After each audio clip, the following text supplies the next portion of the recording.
एक बार एक सम्राट को एक साधु से प्रेम हो गया।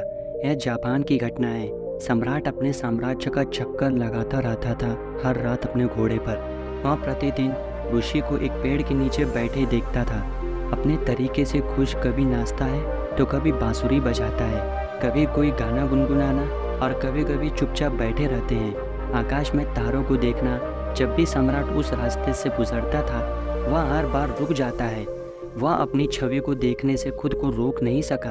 वह एक पल के लिए वहाँ खड़ा हो सकता था और अपनी मस्ती देख सकता था, और फिर अपने घोड़े पर चढ़कर चला जाता है। धीरे धीरे सम्राट को उस साधु में इतनी दिलचस्पी हो गई, समय कब बीत जाता है उसे पता नहीं चलता था।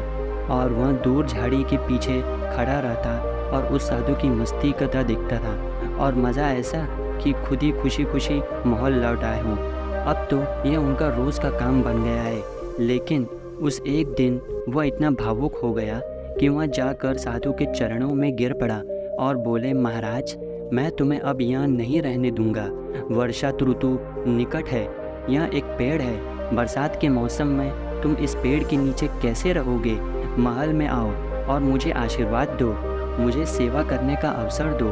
यह सुनकर साधु उठ खड़ा हुआ, अपना बैग उठाया और कहा, चलो चलते हैं। यह देखकर बादशाह को बहुत आश्चर्य हुआ। सम्राट कह रहा था कि चलो महल चलें, लेकिन वह सुनकर खुश होते कि जब साधु कहेगा कि किस महल में, मैं कहाँ खुश हूँ। हम महलों में नहीं जाते, हमने वस्त्र, आभूषण, महल आदि का त्याग दिए हैं और आप हमें वहाँ ले जा रहे हैं। यहाँ सम्राट के मन में उस साधु से यह सब सुनने की आशा थी। यदि साधु ने यह कहा होता कि सम्राट उसके चरणों में गिर जाता और थोड़ा और भीख मांगी, लेकिन साधु तुरंत चलने को तैयार हो गया। इससे सम्राट को थोड़ा सा सदमा लगा। वह सोचने लगा कि वही मुझसे कोई गलती तो नहीं हो गई? क्या इस आदमी ने मेरे साथ फिर कोई चाल चली है? क्या यह महल में प्रवेश करने की कोई चाल है कि यहाँ बैठ बांसुरी बजा रहा है? जब तक मुझे उससे प्यार नहीं हो गया, क्या यह मेरे ऊपर जाल नहीं फेंक रहा था? क्या यह केवल मछली पकड़ने का कांटा नहीं था? मैं इस जाल में फंसने वाला मूर्ख हूँ। अब कुछ कह बिना भी नहीं रह सकते। उन्होंने बोलने का मौका ही नहीं दिया। उन्होंने एक बार भी नहीं कहा, नहीं नहीं, मुझे यह बात बहुत मज़ा आ रहा है। गर्मी हो या बरसात, हमारे लिए सब एक समान है। सम्राट ने मन ही मन सोचा, साधु की ओर देखते हुए, वह कैसा संत है। जब विलासिता की बात आई तो वह तुरंत असहमत हो गए। सम्राट के मन से साधु के प्रति सम्मान खत्म हो गया। सम्राट यही सब सोच रहा था, तब तक वह भिक्षु सम्राट के घोड़े पर बैठ गया। सम्राट को जीवन में पहली बार पैदल चलना पड़ा। जब वह साधु जा रहा था घोड़े पर बहुत आराम से, सम्राट के हृदय पर बड़ी चोट लगी।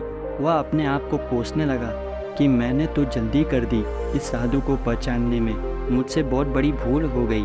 लेकिन अब सम्राट नहीं कर सका, यहाँ तक कि अपनी बात से मुकर भी जाते हैं। अपने वचन के प्रति सच्चा था। सम्राट ने स्वयं से कहा, अब यह महल में पड़ा रहेगा, बहुत सारे बेकार लोग पड़े हुए हैं, अब वह भी करेगा। लेकिन अब उस साधु के लिए प्यार और सम्मान सम्राट के मन से पूरी तरह नष्ट हो चुका था। साधु महल में गया और आराम से रहने लगे, लेकिन समस्या सम्राट की दिन ब दिन बढ़ने लगी, क्योंकि वह साधु बड़े मौज मस्ती में रहता था। सम्राट को साधु से ईर्ष्या होने लगी। जब ये साधु खुश रहते थे जंगल के पेड़ के नीचे, तो सम्राट मन से उसके प्रति सम्मान पैदा हो गया। वह कितना अद्भुत त्यागी है, उसके पास कुछ भी नहीं था, लेकिन फिर भी वह बहुत खुश था। साधु पेड़ के नीचे बांसुरी बजाता था और वह महल में बांसुरी भी बजा रहा है, और फ़र्क सिर्फ इतना था कि वह यहीं बैठते थे। मखमली गद्दे पर बैठो और बांसुरी बजाओ। यह सब देखकर वह बादशाह के सीने पर सांप दौड़ जाते हैं। मैंने कैसा आदमी ले आया, क्या यह साधु है? वह सम्राट से भी अधिक लसिता से रहता है, और सम्राट को भी कुछ चिंता थी। आखिरकार उसका पूरा अपना परिवार है, साम्राज्य है, धन और सब कुछ है। वह उसे सैकड़ों चिंताएं थी, लेकिन उस साधु को कोई चिंता नहीं है। वह बांसुरी बजाता है, नाचता है, गाता है, अच्छा खाता है, अच्छे कपड़े पहनता है। सम्राट ने किसी तरह उसे 6 महीने तक सहन किया, लेकिन बातें चलती रहीं। बादशाह की बर्दाश्त से बाहर तो एक दिन सम्राट ने उस साधु से बात की। संत, मैं एक प्रश्न पूछना चाहता हूँ। आप मुझे में और तुम में क्या फ़र्क है? भिक्षु ने कहा कि तुम अंतर जानना चाहते हो? सम्राट ने कहा, हाँ साधु। साधु ने कहा, तुम चिंता क्यों करो? अनावश्यक रूप से महीनों तक यह एक ऐसा प्रश्न है जो तुम्हें आपको पहले ही पूछ लेना चाहिए था जब मैं तुम्हारे घोड़े पर बैठा, क्योंकि मैंने वो देखा था आपके मन में यह सवाल उठा।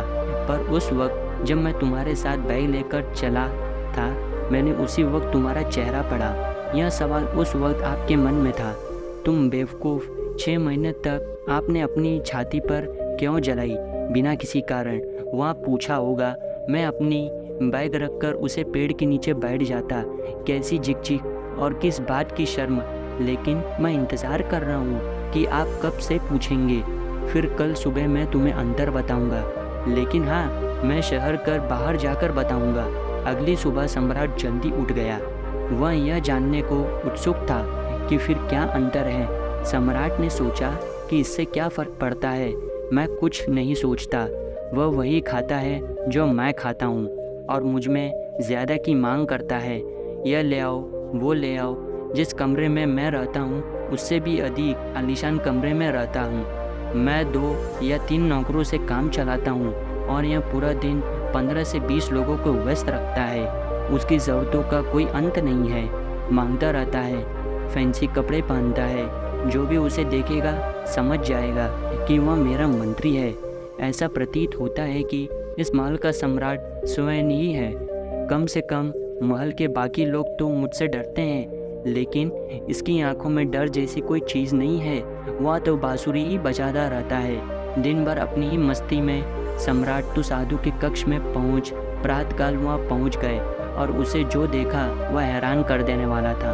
वह साधु वही पुराने कपड़े पहने हुए हैं जिसे वह पेड़ के नीचे बैठकर पहनता था। एक हाथ में झोला और दूसरे हाथ में बांसुरी तैयार खड़ा था। भिक्षु ने सम्राट को देखकर कहा, चलिए सम्राट। इसके बाद वे दोनों महल से बाहर आए। चलते चलते नगर की नदी पर पार कर ली। कुछ समय बाद वे नगर से बहुत दूर आ गए। सम्राट ने पूछा कि और कितना चलना होगा? साधु ने कहा, बस थोड़ा सा समय और, सुबह से दोपहर तक चलना। तो सम्राट से कहा, अब तक और कितना नहीं मुझसे होगा, बस जो कहना है यही कहो। साधु ने कहा, मैं आगे बढ़ूंगा, तुम मेरे साथ आओगे या नहीं? बादशाह ने थोड़ा गुस्से से कहा, मैं कैसे चल सकता हूँ? मैं तुम्हारी तरह भिखारी नहीं हूँ, किसे परवाह नहीं है। मेरी पत्नी है, मेरे बच्चे, मेरी दौलत, मेरा साम्राज्य, सब कुछ मुझसे ही जुड़ा हुआ है। मैं ये सब छोड़कर तुम्हारे साथ क्यों चले आऊँ? यह सुनकर साधु जोर से हंसा सम्राट से और कहा, बस यही फ़र्क है तुम में और मुझ में। मैं वही जान सकता हूँ जहाँ आप नहीं जा सकते। मैं अच्छी या बुरी स्थिति में खुश रह सकता हूँ, लेकिन आप ऐसा नहीं करते। जब मैं उसे जंगली पेड़ के नीचे बैठा रहता था, मैं अपनी पूरी मस्ती में रहता था और अपने जीवन के हर पल को जिया।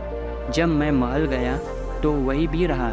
मेरे जीवन का हर पल पूरी तरह मस्ती और खुशी के साथ। और वहाँ अगर मैं कहीं नहीं जाऊँगा तो ऐसे ही रहूँगा, क्योंकि हम बिल्कुल वही हैं जहाँ हम उस समय थे।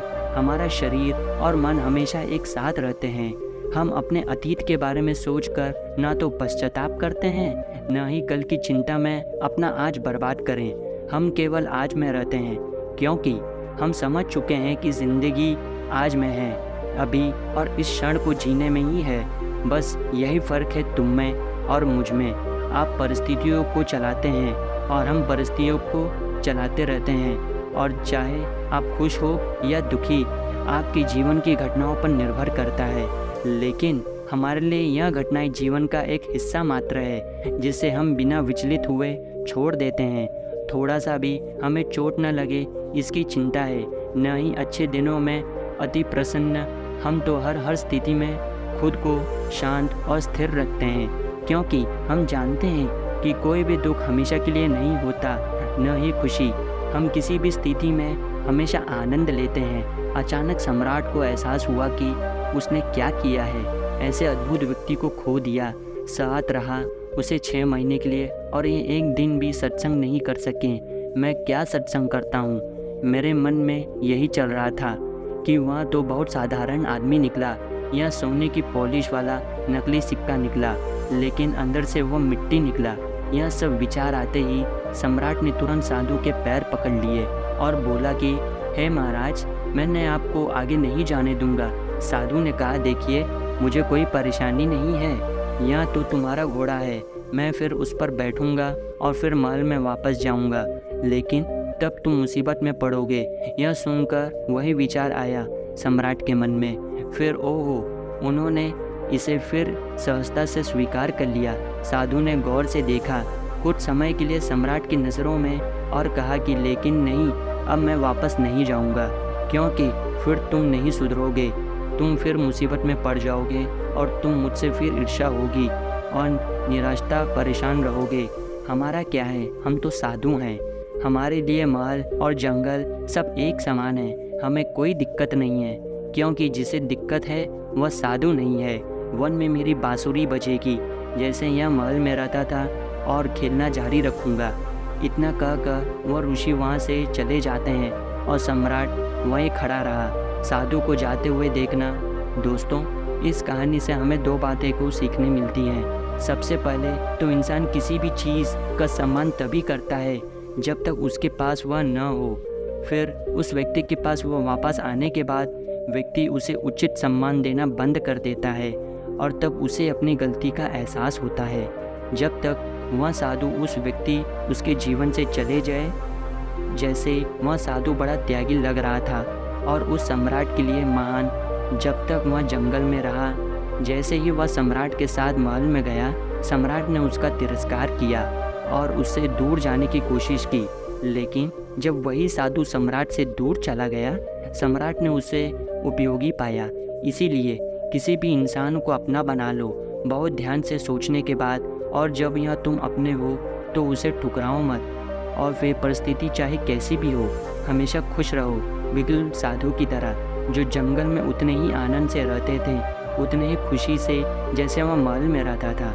जीवन चाहे जीने का कैसा सही तरीका समानता रखना चाहिए, क्योंकि सुख और दुख के लिए शब्द, यही बात श्रीमद् भगवत गीता में भी बताई गई है और यही बात गौतम बुद्ध ने भी कही है। उसके उद्देश्य में अतीत के लिए पछतावा मत करो, भविष्य की चिंता मत करो, बस वर्तमान को जियो और पूर्ण जागरूकता और खुशी के साथ, तब आपका जीवन सुख और शांति से भर जाएगा। दोस्तों, मुझे उम्मीद है कि आपको यह कहानी पसंद आई होगी और इस वीडियो से बहुत कुछ सीखने को मिला होगा। और अगर आपको यह वीडियो बहुत पसंद आया हो तो हमें कमेंट करके नीचे ज़रूर बताइए, और अगला वीडियो आपको किस विषय पर चाहिए वो भी हमें कमेंट करके नीचे ज़रूर बताइए। धन्यवाद।